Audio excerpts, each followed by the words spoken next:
Hello guys, welcome to our channel Power of Movie Lover and this is Venky. Fake collections ఏదైనా పెద్ద cinema release అయినప్పుడు తరచూ వినపడే మాట. But ఈసారి Salaar release తర్వాత అది ఇంకా ఎక్కువగా వినిపిస్తుంది. థియేటర్స్ నిండుతున్న తీరు ఒకలా ఉండి టాక్ మరోలా ఉంటూ కలెక్షన్స్ ఇంకోలా ఉన్నప్పుడు ఈ ఫేక్ కలెక్షన్స్ టాపిక్ ని వింటూ ఉంటాం. మరి సలార్ రిలీజ్ తర్వాత ఇది ఎందుకు ఎక్కువైంది? సలార్ కు వచ్చేవి రియల్ కలెక్షన్సా లేక ఫేక్ కలెక్షన్సా? ఈ వీడియోలో మాట్లాడుకుందాం పదండి. అంతకంటే ముందు ఒక చిన్న రిక్వెస్ట్, మన ఛానల్ ని కొత్తగా ఎవరైనా విజిట్ చేస్తుంటే ఒకసారి ఛానల్ లోని కంటెంట్ చూసి నచ్చితే సబ్స్క్రైబ్ చేసుకుని మాకు సపోర్ట్ చేయండి. అండ్ వీడియోని లైక్ చేసి మన ఇన్స్టా పేజ్ ని ఫాలో మాత్రం మర్చిపోద్దు. అసలు సలార్ కు వచ్చేవి ఫేక్ కలెక్షన్స్ అనేది స్టార్ట్ అయింది మేకర్స్ వదిలిన పోస్టర్స్ తర్వాత.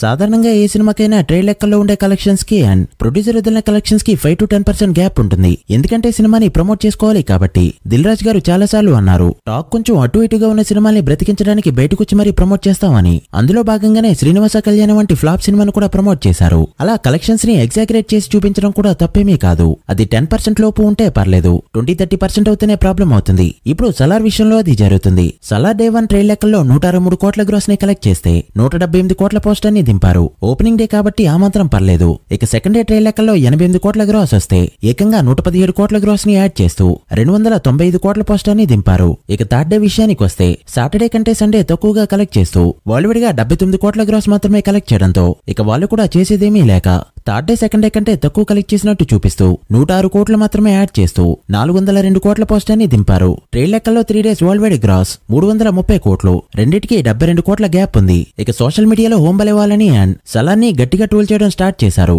దాంతో దెబ్బకి నిన్నటి వరకు రిలీజ్ చేసిన పోస్టర్స్ అన్ని కూడా ఇన్స్టా అండ్ ట్విట్టర్ లో డిలీట్ చేసింది హోంబలే ఫిల్మ్స్. గతంలో భగవంత్ కేసరి విషయంలో కూడా ఇలానే జరిగింది. డే 1 వీళ్ళు వేసిన పోస్టర్ పై సోషల్ మీడియాలో ట్రోల్స్ గట్టిగా రావడంతో ఆ పోస్టర్ ని డిలీట్ చేస్తూ కలెక్షన్స్ ని మార్చివేసింది మూవీ టీం. ఆ మూవీ ఆడియన్స్ కి నచ్చడంతో తర్వాత ఫేక్ కలెక్షన్స్ వేయాల్సిన అవసరం రాలేదు. నన్నడిగితే సలార్ కి కూడా ఫేక్ వేయాల్సిన అవసరం లేదు. ప్రెజెంట్ ట్రేడ్ లెక్కల్లోనే రికార్డ్స్ క్రియేట్ చేస్తుంది ఈ ఫిల్మ్. బట్ 1000 కోట్లు కొట్టాలన్న టార్గెట్ తోనే వీళ్ళు పనిచేస్తే మాత్రం బ్యాడ్ నేమ్ వచ్చేది ప్రభాస్ గారికే. ఫ్యాన్స్ కూడా ట్రూ కలెక్షన్స్ ని యాక్సెప్ట్ చేయాలి. నిన్నొకడైతే ఇలా కామెంట్ చేశాడు, బుక్ మై షో 1 గంట సేపు పాటు స్టక్ అయినందుకు కలెక్షన్స్ తగ్గుతున్నాయి బ్రో అన్నాడు. కనిపిస్తే దండేసి దండం పెట్టుకునేవాడిని. అసలు ఇండియాలో ఒక సినిమా టికెట్ ని బుక్ చేసుకోవడానికి బుక్ మై షో కాకుండా చాలా వెబ్సైట్స్ ఉన్నాయని కూడా చాలా మందికి తెలియదు. కామెంట్ చేసే ముందు మినిమం రీసెర్చ్ కూడా చేయరు. ఇంకొకడైతే 3 డేస్ లో 436 కోట్లు, 4 డేస్ లో 503 కోట్లు వచ్చిందంటూ కామెంట్ చేశాడు. ప్రొడ్యూసర్సే వేయలేదంతా, మరెక్కడ పోస్టర్ చూశాడో ఏమో. అలా ప్రెజెంట్ కామెడీగా ట్రోల్ అవుతున్నాయి సలార్ కలెక్షన్స్. మరి డంకీకి వచ్చేది ఫేక్ కలెక్షన్స్ కాదా అంటే డంకీని మాక్సిమం ఓన్ గానే రిలీజ్ చేసుకున్నారు.